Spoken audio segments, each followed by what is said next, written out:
Hello guys, how are you. मैं हूं रवि मल्होत्रा और ये है मेरी स्कॉर्पियो एन। आज मैं आपके सामने अपना जो लॉन्ग टर्म रिव्यू है हमारी गाड़ी का, मतलब हम दोनों ही इस गाड़ी को ज़्यादातर चलाते हैं और कोई नहीं चलाता, तो इसके बारे में हम बताना चाहेंगे कि ये गाड़ी ने कैसा परफॉर्मेंस दिया थ्रू आउट, क्योंकि 2 साल ऑलमोस्ट होने वाले हैं। जो सितंबर में 2 साल हो जाएंगे।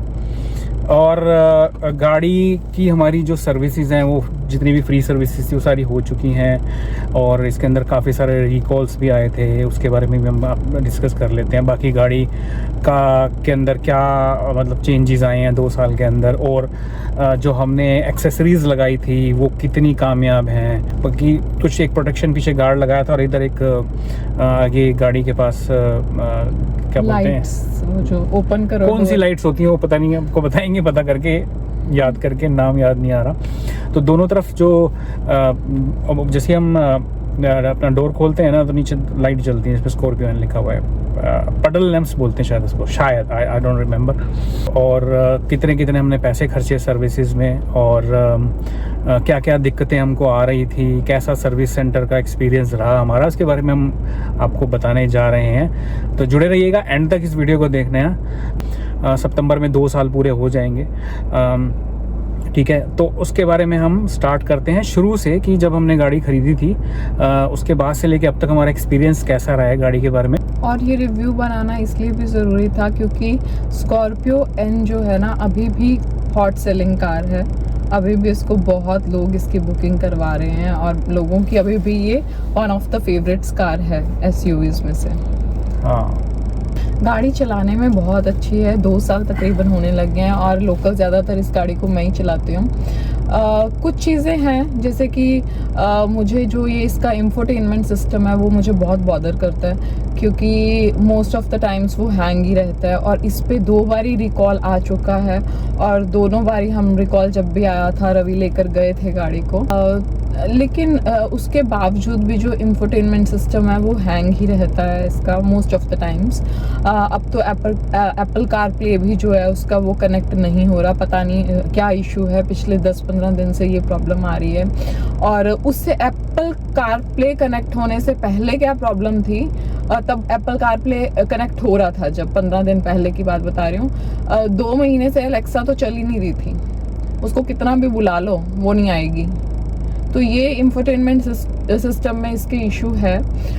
बाकी रही कि हाँ SUV है, तो अगर इसको हम जैसे एक बीच में ना एक वीडियो भी आया था सोशल मीडिया पे कि बहुत स्पीड पे स्कॉर्पियो एन ने टेक ओवर किया आगे वाली कुछ गाड़ियों को, और वो जाके साइड पर रेलिंग में लग गई क्योंकि वो कंट्रोल नहीं हो पाई हाई स्पीड पर, जब उसको मैनूवर किया इस तरीके से उस बंदे ने।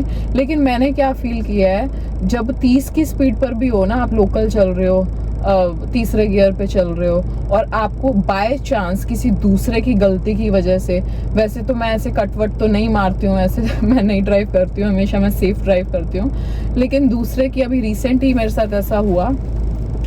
मेरे आगे गाड़ी जा रही थी, वो बंदा फ़ोन पे लगा हुआ था, उसने पता नहीं क्यों ब्रेक लगाई, हालांकि मैं सेफ डिस्टेंस पे थी लेकिन मैं 3rd गियर पे थी। तो मैंने जैसे ही कट मारा, गाड़ी को राइट से टेक ओवर किया, तो मुझे ऐसे लगा जैसे गाड़ी ना अनस्टेबल सी होगी हो। मतलब ऐसे लगा 1 सेकंड के लिए मुझे कि गाड़ी पर मेरा कंट्रोल नहीं रहा। मैंने सोचा, मैंने कहा यार ये क्या हुआ, मैंने ऐसा भी कुछ नहीं किया कि मतलब 30 की स्पीड थी, इससे ज़्यादा क्या होगी, तीसरे गियर पे मेरी 35 होगी ज़्यादा से ज़्यादा। और एकदम से मुझे ऐसे लगा कि ऐसे जैसे झोल मारती है ना गाड़ी कभी।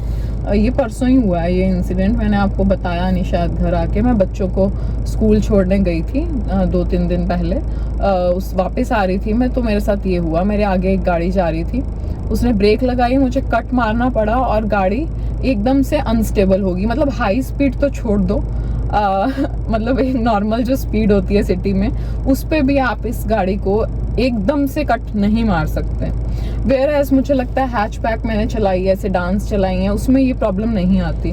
SUV है, मे बी शायद सारी SUVs में ही ये प्रॉब्लम आती हो, जो इसकी जो सेंटर ऑफ ग्रेविटी है ना, या फिर स्टैटिक इनर्शिया है, वो क्योंकि इसी जो हाइट है वो ज़्यादा है, टॉल बॉय है, जो वाली गाड़ियाँ होती हैं वो ज़्यादा ज़मीन की तरफ को होती हैं, स्लीक होती हैं, ऐसी होती हैं, उनकी शेप भी ऐसी होती है, तो इसलिए उसमें प्रॉब्लम नहीं आती। हालांकि हाई ग्राउंड क्लियरेंस वाली चाहे कोई भी गाड़ी हो उसमें, और ये बल्कि भी है, इसमें वजन भी काफ़ी ज़्यादा है, तो इस वजह से ये प्रॉब्लम मुझे बहुत बार फील हुई है। मुझे बहुत बार लगा है ये कि जब लेफ़्ट टू राइट कट मैंने काटा ना, तो मुझे ऐसा लगा है कि मेरा राइट वाला तो राइट हो गया व्हील, बट लेफ़्ट वाला ऐसे रहा है, शायद ये राइट वाला हो गया, ये लेफ़्ट वाला ऐसे नहीं हो पाया। ऐसा मुझे 2-3 बार फील हो चुका है, और वो बाद में हुआ है। तो ऐसा लगता है कि जैसे कि गाड़ी, ये मैंने इधर को राइट लिया बट ये सीधा चला गया, तो गाड़ी वो मतलब एक ब्लिंक ऑफ अ सेकंड, मतलब छोटा कुछ सेकंड का कुछ एक हिस्से में बाद में वो ऐसे लेफ्ट हुआ है, और तब एकदम फील होता है कि एकदम से जैसे एकदम से गाड़ी यूं हुई है, झटका सा लगता है। कई बार ऐसे फील हुआ और लगता है कि गाड़ी गई। मुझे लगता है ऐसा सारी एसयूवीज में होता है, क्योंकि मैंने स्कॉर्पियो चलाई थी क्लासिक, उसमें भी ये था। मैंने जैसे ही टर्न लिया था, सेकंड गियर पे लिया था, लेकिन थोड़ा सा मैं फास्ट थी, ब्रेक मैंने ज्यादा नहीं लगाई थी, तो उसमें भी ये प्रॉब्लम थी। हाँ। उसमें भी ये हुआ था। उस टाइम मुझे क्या लगा था ना कि उसमें जैसे वो व्हील्स बाहर से लगवा रखे थे ना बड़े वाले, कि शायद इस वजह से हुआ है, इस वजह से होगा, है ना। लेकिन मुझे लगता है बीच में एक वीडियो हमने और भी देखा ना, जिस वीडियो में उसकी गाड़ी, क्या नाम है अपना यूट्यूबर, सौरभ जोशी का देखा था कि उसकी गाड़ी पानी में तेजी से जाके उसको पता ही नहीं चला कैसे घूम गई। और वो लेफ्ट में जाके, वो लेफ्ट में हो गई एकदम से जाके।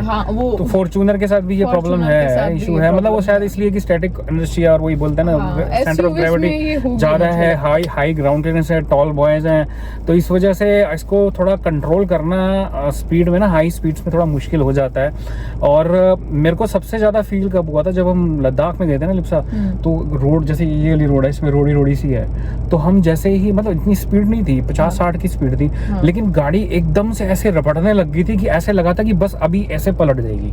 अच्छा, नहीं लगा था वो, याद है उस मतलब हम लोग जैसे ही नॉर्थ कुल्लू की तरफ जा रहे थे ना, तो जैसे ऊपर से थोड़ा सा लगा था कि थोड़ा नीचे की तरफ जा रहे हैं, तो गाड़ी स्पीड में थी, तो मैं ज्यादा एक्सेलरेशन दे नहीं रहा था, तो ऐसी रोड पे ये थी, सारी रोडियां मोड़ियां ऐसी पड़ी हुई थी। हाँ, वो वहां से ना वो बुरादा, तो उस पे जैसे ही हम जैसे उसके ऊपर चढ़े ना, तो ऐसे होने लगा कि बस ये अभी मुड़ी वो ब्रेक भी नहीं लग रही थी। ब्रेक लगाने के बाद भी गाड़ी मतलब ऐसे लगा कि अभी गिरी और अभी उल्टी ऐसे मतलब टर्न हो जाएगी, और टर्न हो गई थी, इतनी टर्न हो गई थी गाड़ी। और वैसे भी ना जो हाई एल्टीट्यूड पे तो बहुत प्रॉब्लम्स आई हैं, स्पेशली इसके एसी के साथ, है ना। एसी खैर वो तो है ना, क्योंकि ये जो गाड़ियां बनी है ना, ये गाड़ियां बनी हैं चलाने के लिए ऐसे, मतलब मैदानी इलाकों में, पहाड़ों पे तो कभी कभी जाने वाली बनी है गाड़ियां, तो नहीं, पर 4x4 है, तो नहीं 4x4 है, वो आपको एक कैपेबिलिटी दे दी है, लेकिन एसी जो है इसका 0 डिग्री के नीचे काम करना बंद कर देता है। उसको कुछ समझ नहीं आता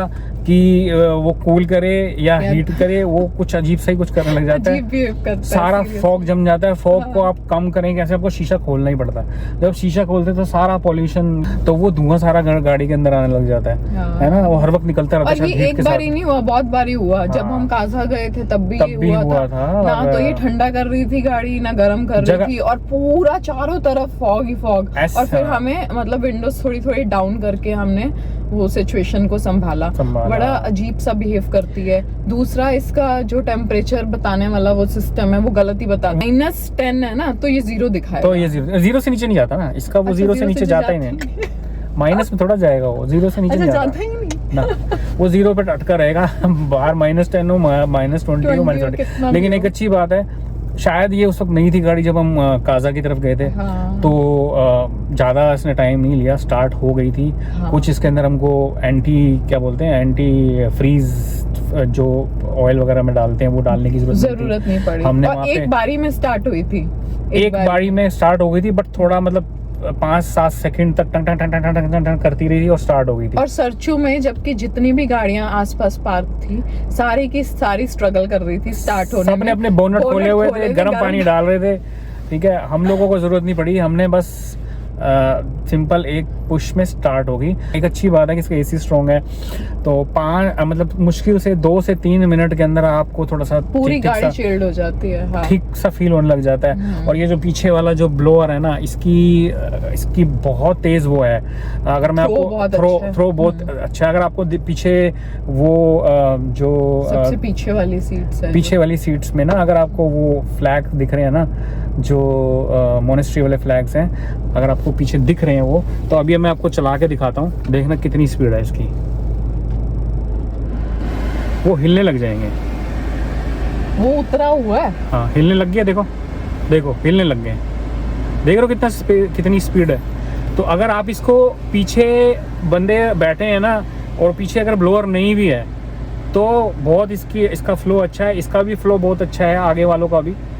और मैंने एक शॉर्ट वीडियो बनाया था, उसमें एक टेक्निक बताई थी कि अगर आपको सिर्फ बीच वालों में ज़्यादा हवा चाहिए और पैरों में भी ज़्यादा हवा चाहिए तो वो भी ज़्यादा आने का तरीका यही है कि आप इन सबको बंद कर दो ब्लोअर को, तो नीचे से हवा बहुत तेज़ी से जाएगी। और नीचे से भी ये जो चेयर्स हैं ना, जितनी भी चेयर्स हैं, चाहे ये वाली हो चाहे ये वाली हो, इनके नीचे स्पेस है, ठीक है। और इनके नीचे स्पेस होने का वजह का फ़ायदा क्या है कि अगर हम यहाँ से नीचे पैरों वाला भी चलाएंगे ना, जो ब्लोअर है जो मतलब हवा फेंकता है, वो नीचे पीछे तक हवा पहुँचा देगा जैसे जैसे करके। बाकी आपको वो दिख रहा होगा कि वो पीछे हिलने लग गए हैं, कितना तेज़ फ्लो है इनका।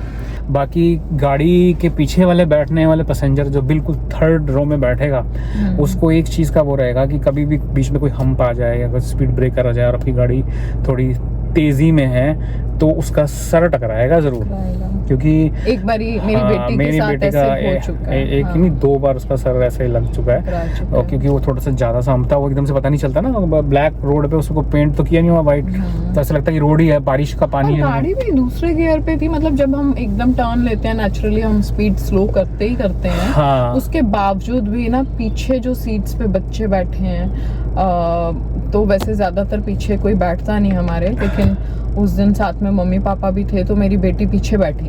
हाँ। और उसका सर बहुत जोर से ऊपर टकराता है सर। और हमें इतना फील नहीं हुआ स्पीड ब्रेकर पे जैसे गई। हाँ, आगे की तरफ आगे का बीच वाली सीट भी ठीक है, ठीक है, क्योंकि इसमें काफी स्पेशियस है और बंदे आराम से बैठे। पीछे वाली सीट पे अगर कोई बैठा हुआ है तो ये चांसेस हैं कि अगर आप, क्योंकि पीछे उछलती है ज़्यादा, वो पता नहीं क्या वजह है कि गाड़ी पीछे वाला ज़्यादा बंदा उछल जाता है, बीच वाले और आगे वाले कम उछलते हैं। तो एक ये चीज़ हमारे साथ हुई। दूसरी और मैं आपको बताता हूँ चीज़ें कि जैसे कि मैंने बताया कि गाड़ी रपटना है, और इसने बता दिया कि आईफोन का जो एप्पल कार प्ले है वो कनेक्ट ही नहीं हो रहा। भाई बहुत कर लिए, सारे ट्रबल शूटिंग स्टेप्स कर लिए जो मुझे पता है, सब कुछ कर चुके, लेकिन वो कनेक्टिविटी हो ही नहीं रही है।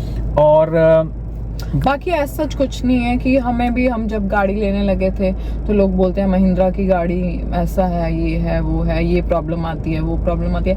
एज सच ऐसी कोई मेजर प्रॉब्लम नहीं आई है, टचवुड। बहुत अच्छी गाड़ी है, चलाने में बहुत अच्छा है, फन टू ड्राइव है, रोड प्रेजेंस बहुत अच्छी है, सब कुछ सही है, इतनी कोई मेजर इश्यूज नहीं है। जहाँ तक रही इंफोटेनमेंट सिस्टम की प्रॉब्लम, तो वो मुझे लगता है कि बहुत सी गाड़ियों में है, वो फॉर्च्यूनर में भी है उसकी वो प्रॉब्लम, इंफोटेनमेंट सिस्टम की। हैंग रहता है उसका भी, बहुत बारी हैंग होता है लोगों का। इनिशियली हमें जो कैमरा इसके अंदर इंस्टॉल मिला था उसमें थोड़ा लैग था, तो बाद में सॉफ्टवेयर अपग्रेड के साथ वो लैग कम हो गया। मतलब लैग तो अभी भी है बट थोड़ा कम हो गया, मतलब उतना ज़्यादा नहीं है कि बहुत देर बाद बंदा, मतलब तो अब उसका थोड़ा और कैमरे की एक बात बताऊं, कभी कभी कैमरा मतलब चलना बंद हो जाता है, मतलब once in a blue moon, not always, बहुत रेयर है ऐसा। मुझे लगता है 2 सालों में कोई 2-1 बार ही ऐसा हुआ होगा, 2 या 3 बार। चलना बंद तो मेरे को नहीं फील, मेरे को तो कभी नहीं हुआ ऐसा। हुआ है हाँ, कि चलना बंद हुआ, मेरे साथ ऐसा नहीं हुआ। बट मेरे साथ क्या हुआ, स्टार्ट ही नहीं हुआ। हाँ, कि मैंने मतलब स्टार्ट ही नहीं हुआ। मैंने आगे का मैंने पिछला गियर लगाया तो वो जो रियर कैमरा वो आया ही नहीं। ठीक है, वो और वो काफी देर तक नहीं आया। मेरे को गाड़ी रीस्टार्ट करके भी देखा तो भी नहीं आया। हाँ। लेकिन वो जब मैंने घर में जाके गाड़ी पार्क की है, पार्क करना बड़ा मुश्किल हो गया था उस वक्त, याद है तेरे को? हाँ। वो पार्क करने के बाद जब मैंने बाद में आके किया तो वो ठीक चल रहा था। तो मतलब ऐसे ग्लिचेस इसके अंदर गाड़ी के अंदर है। ज्यादा बारी नहीं हुआ, 2 या 3 बारी हुआ है पूरे 2 साल में। हाँ, मुझे सबसे बड़ा जो प्रॉब्लम है ना वो एलेक्सा है।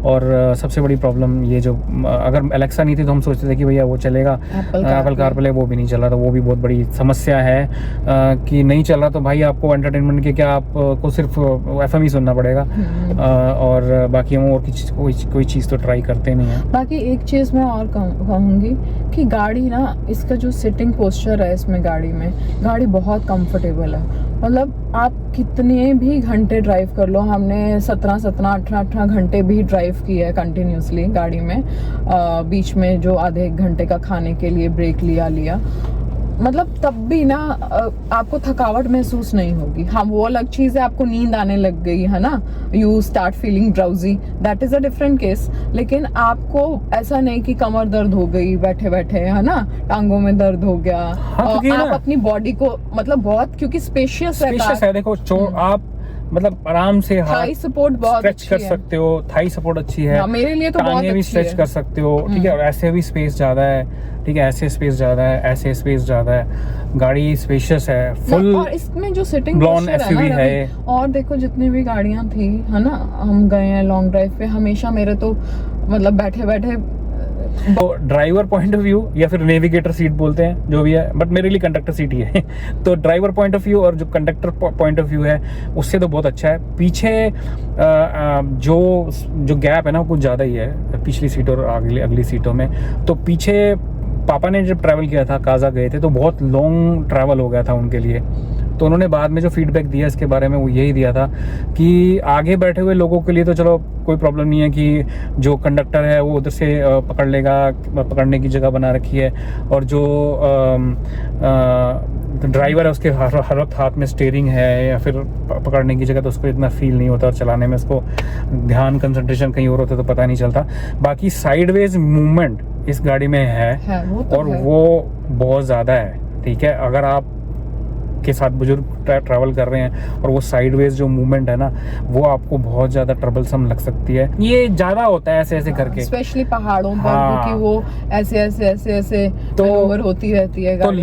लॉन्ग डिस्टेंस ट्रैवल अगर आप कर रहे हो तो पीछे अगर आपके साथ बुजुर्ग लोग हैं उनके लिए प्रॉब्लम हो सकती है, क्योंकि वो बार बार ऐसे ऐसे होते रहने में ना थोड़ा बाद में उनको फील होता है। तो मेरे फादर ने तब बताया था जब, क्योंकि वो कितने किलोमीटर हमने चलाया था बीच में हम, क्योंकि जबकि रेस्ट लेके भी चल रहे थे, हम रुक भी रहे थे जगह जगह पर।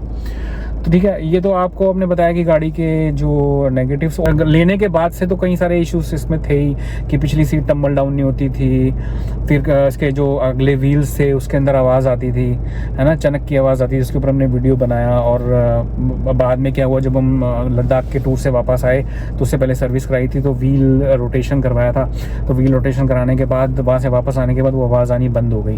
हमने वहाँ पे 4x4 एंगेज करना पड़ा था हमको लद्दाख जब हम गए थे, तो उसको वो 4x4 एंगेज करने की वजह से काफ़ी बर्फ के ऊपर हमने जब चलानी पड़ गई थी, तो चलाने की वजह से हाँ चलानी पड़ी थी, तो वो चलाने की वजह से शायद जो था वो इशू रिजॉल्व हो गया, है ना। और अभी भी हम राजस्थान होके आए हैं तो उसमें भी हमको रेत पे हमने चलाई है, तो उससे क्या होता है, वाइंड अप अगर आपकी गाड़ी में हो भी गया ना वाइंड अप, तो वो वाइंड अप अगर आप ऐसी जगहों पे चलाओ गाड़ी को जहाँ पे लूज जो है सॉइल है या फिर जहाँ पे बर्फ वगैरह है, आप उस मोड में चलाओ, तो हमने पूरा वीडियो बना रखा 15 मिनट, हाँ 15 मिनट अगर आप गाड़ी चला दो तो आपकी गाड़ी के अंदर से चनक की आवाज़ निकल जाएगी, वो शायद वाइंड अप की वजह से ही वो आवाज़ आती है, ठीक है। ये तो हमने आपको बताया उसके बारे में। और गाड़ी के अंदर एक्सेसरी लगाई थी, पीछे जो रियर गार्ड लगवाया था ना, हमें पता नहीं था, क्योंकि शुरू में देखो उन्होंने बोला कि डीलरशिप वालों ने कि भाई रियर गार्ड लगवा लो, it is valid all over India और जो भी है, हमने ठीक है हमने वो लगवा लिया। उसको लगाने के लिए ना इन्होंने नीचे गाड़ी को जो बम्पर है उसको कट किया है। मुझे इस बात का कब पता चला कि जब मेरी गाड़ी को पीछे से अर्टिगा वाले ने ठोका था, उसके लिए भी मैंने एक शॉर्ट वीडियो डाला है, तो मुझे नहीं याद कि अर्टिगा के साथ क्या हुआ, तो भाग गया। बाकी मेरी गाड़ी का जो ये पीछे रियर गार्ड था वो अंदर की तरफ चला गया, तो उसके जो 2 पिन्स लगे होते हैं ना जिसने रोका हुआ था वो अंदर घुस गए थे। तो फिर मैंने उसको ठीक करवाया, तो देखा कि वो जो पिन लगे हुए हैं ना उनको ऊपर की तरफ करने के लिए बीच में से बम्पर काटा हुआ है, 2 जगह से बम्पर कटा हुआ है। तो वो क्यों काटा है उनको, अगर मतलब बम्पर तो नहीं काटना चाहिए था, तो अब उसको हटाएंगे तो कैसा लगेगा, बुरा लगेगा, तो अब उसको हटा भी नहीं सकते।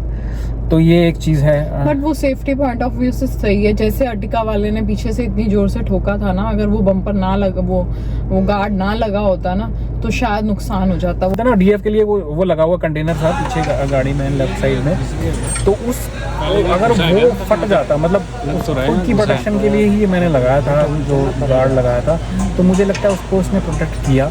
बट उसकी वजह से नुकसान भी हो सकता था, क्योंकि जैसा क्लिप था ना वो उसके अंदर घुस गया था।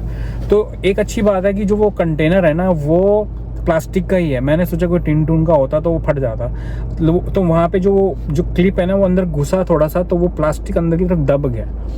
तो मतलब नुकसान नहीं हुआ। वो बहुत बड़ा नुकसान है यार, अगर आपका वो चैम्बर जो है ना, जो वो अगर फट जाए, टूट जाए, तो यार आपको पूरा DEF के लिए गाड़ी को देना पड़ेगा, फिर DEF का पूरा वो लगेगा। तो इस वजह से शायद मैंने वो लगवाया था, लेकिन मुझे लगता है कि उसके पीछे सपोर्ट भी है।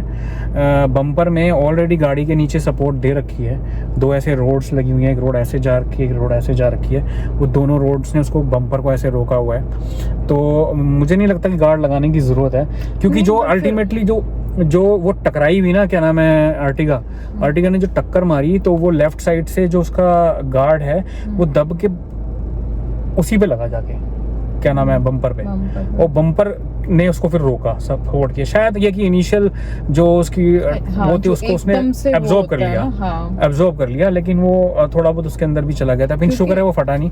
तो एक तो ये मैंने आपको बता दिया कि उस रियर गार्ड का ज़्यादा कोई बेनिफिट नहीं है अगर आप सोच रहे हैं लगवाने का। तो और वैसे भी वो एक और चीज़ मैं बताना चाहूँगा आपको, जिसके अंदर देखो रिकॉल्स हुए हैं, और रिकॉल्स में आपको बता दूँ क्या होता है। CNC सिलेंडर का जो इसके अंदर रिकॉल आया था, जो क्लच से रिलेटेड प्रॉब्लम हो सकती थी इसके अंदर, एक जो स्टीयरिंग के नीचे कुछ एक क्लिप लगाना था, वो लगा नहीं हुआ था, तो उन्होंने क्लिप लगाया। फिर बीच में इसका सॉफ्टवेयर का अपग्रेड का जो रिकॉल आया था वो हुआ था। फिर बीच में पुली जो इसकी है, क्या नाम है, अल्टरनेटर बेल्ट की जो पुली है वो चेंज हुई है, उसका रिकॉल आया था। फिर बीच में एक और कोई नट लगाना था, वो नट भी लगा है, उस नट का भी एक रिकॉल आया था। तो ये सारे रिकॉल आ चुके हैं, और अच्छी बात है। कंपनी को जैसे जैसे फाइंडिंग्स आती हैं उनके पास कि भाई ये चीज़ इसके अंदर, गाड़ी के अंदर चेंज होनी चाहिए, जैसे अल्टरनेटर पुली, वो बहुत बहुत बहुत ज़रूरी था, क्योंकि अल्टरनेटर के अंदर ख़राबी आने का मतलब है कि आपका स्टीयरिंग फेल हो सकता है, कुछ भी हो सकता है ना। तो वो जो चेंज हुआ है वो भी बहुत बढ़िया है। बाकी गाड़ी में और कोई इशू ज़्यादा है नहीं, मैंने आपको बताया। बाकी इसकी जो पट्टी है ना गाड़ी की, मैं आपको फ़ोटो लेके बताऊँगा इसकी। ये जो साइड में एक पट्टी चलती है ना, जो इसकी काले रंग की, ब्लैक रंग की, काले रंग की जो पट्टी की क्या बोलते हैं उसको, स्टेपर नहीं है, पट्टी सी है जो डोर पे लगी होती है। वो पट्टी जो है ना, हाँ, आगे का जो है आगे का जो कलर है अगले वाले उसका, वो अलग कलर हो गया है, पीछे वाले का अलग कलर हो गया है। बाकी गाड़ी के अंदर अच्छी चीज़ें मैं बताता हूँ। जो अल्टरनेटर, जब मैंने देखा तो कि जिसका अल्टरनेटर वगैरह है ना, वो अच्छे से कवर्ड है, बहुत अच्छी बात है। ज़्यादातर गाड़ियों में ना वो ऐसे ही होते हैं, मतलब उसको कवर नहीं किया होता।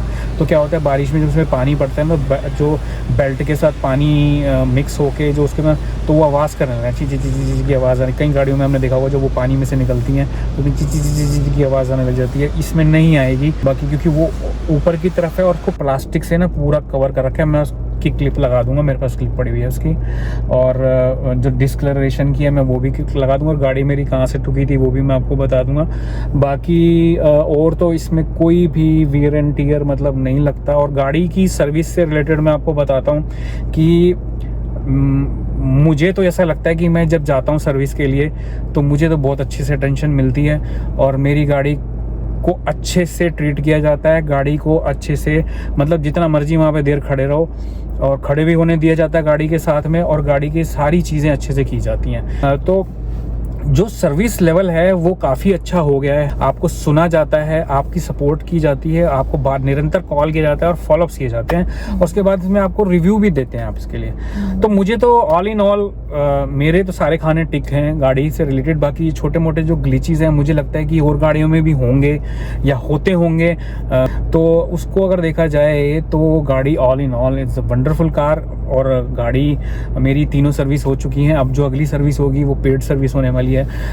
जो मेरी थर्ड सर्विस, जो भी मेरी जो लेटेस्ट सर्विस गई है, देखो इंजन ऑयल तो बदला ही जाता है, ठीक है, ब्रेक शू भी मेरे बदले गए थे। ये जो लास्ट सर्विस गई है इसमें 12,000 रुपये लगे हैं। वो 12,000 रुपये किस किस चीज़ के लगे हैं मैं आपको बताऊंगा। मेरे पास सारा कुछ डिटेल्स पड़ी हुई हैं। इंजन ऑयल चेंज हुआ है, उसके अलावा ब्रेक शू चेंज करने पड़े। ब्रेक शू का इनका बड़ा इशू है कि बहुत जल्दी घिस जाते हैं यार। 2-3 हज़ार किलोमीटर से पहले ये लोग कहते हैं कि बदल दो, तो वो पिछले वाले जो ब्रेक शू हैं वो बदलने पड़े हैं। और ब्रेक्स में आवाज़ अभी भी आ रही है, शुरू में गाड़ी थी तब भी आती थी, आवाज़ का सिलसिला जारी है, वो आवाज़ कहीं नहीं जाने वाली। बाकी गियर की आवाज़ भी कहीं नहीं जाने वाली, गियर जगह जगह पे अटक जाते हैं भाई, ऐसा लगता है कि कड़कड़ कड़कड़ की आवाज़ आती है, आसपास वाले डर जाते हैं ये क्या हुआ भाई, है ना, एकदम से बादल गरज जाते हैं बारिश ही नहीं होती बस। घर पे रवि आते हैं ना गाड़ी से कहीं, तो वो जो ब्रेक की आवाज होती है ना, ची, मुझे पता चल जाता है हमारी गाड़ी आ गई। ठीक है, तो ये वाली चीज़ें गाड़ी की, और गाड़ी में, मेरी गाड़ी में कई सारे निशान भी बन चुके हैं। और हाँ, चिप्स का इशू मैं बताता हूँ आपको, ये भी एक इशू है गाड़ी के अंदर। बट ये कि मैं उनके पास गया तो उन्होंने उस पर सेंटर पे जाके कलम लगा के पेंट कर दिया उस जगह पे, कि जगह जगह जैसे ऊपर की तरफ जाओगे ना, ये ऊपर की तरफ यहाँ पे कुछ चिप्स निकले हुए थे गाड़ी में से, और नीचे तो खैर हमारी वजह से शायद कुछ रगड़ गया था तो उस वजह से चिप्स निकल गए। बट चिप्स बड़ी जल्दी निकलते हैं ऐसे, मतलब जैसे गोल सा एक चिप निकल गया ऐसे चिप्स निकलते हैं, ऐसे नहीं लगता कि किसी ने झरीड़ मार दी हो या कुछ खींच दिया हो या फिर ऐसे कुछ करके निशान बनाओ। बाकी उसको मैं, क्योंकि मैंने बताया वो they treat me very well, तो मैं उनसे बोलता हूँ कि भैया ये यहाँ पे पेंट करना है, तो वो फ्री पेंट हो जाता है, कि छोटी मोटी कलम तो कहीं पे भी लग जाती है। और हम लोगों को कभी प्रॉब्लम, कोई और इशू नहीं आया। कि बस ये है कि रोज़ गाड़ी चलती है, गाड़ी को ज़्यादा से ज़्यादा कभी भी खड़ा करना पड़ता है, तो एक दिन ऐसा होगा जिस दिन गाड़ी खड़ी रही हो, मतलब खड़ी रही हो, जैसे संडे को हम कभी ना गए हों, बट रोज़ गाड़ी स्टार्ट ज़रूर होती है। इसलिए हम वो नहीं बता सकते आपको कि भाई 5 दिन तक गाड़ी खड़ी रही तो कई लोगों के साथ इशू होगी, बैटरी ड्रेन होगी। तो हमारी तो गाड़ी रोज़ चलती है, इसलिए हम रोज़ ही चलाते हैं, कि दोनों में से कोई ना कोई गाड़ी चला ही रहा होता है। कि अगर आप भी सोच रहे हो स्कॉर्पियो एन लेने का, तो बिंदास लो, बहुत अच्छी गाड़ी है। बिंदास लो, और रीसेलिंग वैल्यू इसकी काफ़ी अच्छी होने वाली है, क्योंकि जो गाड़ी सबसे ज़्यादा बिकती है उसकी रीसेल वैल्यू बहुत अच्छी होती है। So do like the video and subscribe and share. Thank you. और सॉरी, वीडियो लाने के लिए काफ़ी टाइम हो गया, इस बार 3 हफ्ते बाद वीडियो बना रहे हैं हम, क्योंकि कुछ चीज़ें ऐसी लाइफ के अंदर होने लगती हैं, क्योंकि तो आप उनको मतलब नज़रअंदाज नहीं कर सकते, तो आपको उनकी तरफ ज़्यादा ध्यान देना पड़ता है। तो इस वजह से हम नई वीडियो ला पाए, लेकिन अभी हम कोशिश करेंगे कि हर वीक आपके लिए कोई ना कोई वीडियो लेके आएँ और किसी न किसी अच्छी इन्फॉर्मेशन को आपके साथ ला के शेयर करें। Thank you very much, bye.